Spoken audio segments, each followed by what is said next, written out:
Trump backs another loser in Alabama as Roy Moore is edged out in historic defeat. Donald Trump has not had much luck picking Alabama elections. Earlier this year, Mr. Trump weighed in on a Republican primary launched by his decision to tap former Alabama Senator Jeff Sessions to be his attorney general, thus opening up a Senate seat. Breaking with his former advisor Steve Bannon, the president chose the establishment candidate, Luther Strange.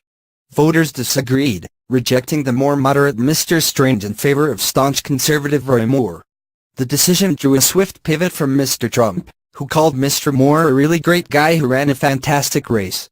Missives praising Mr. Luther vanished from his Twitter timeline. As sexual misconduct allegations engulfed Mr. Moore's campaign, Mr. Trump was initially more muted in his support, though he cast doubt on the veracity of the accusers' accounts. Mr. Moore has called the claims against him false, saying I never engaged in sexual misconduct.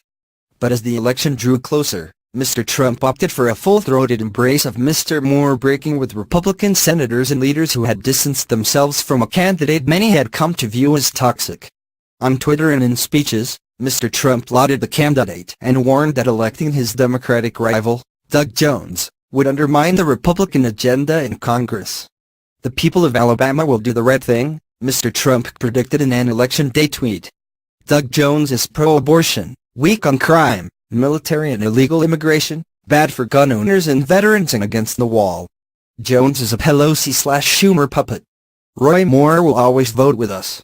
Vote Roy Moore. If the right thing is defined as vote for Roy Moore, then Mr. Trump was proved wrong again. Mr. Jones prevailed in a tight race, and now Mr. Trump will face a steeper climb to advancing his platform. The president congratulated Mr. Jones on Twitter after he won, adding that the Republicans will have another shot at this seat in a very short period of time.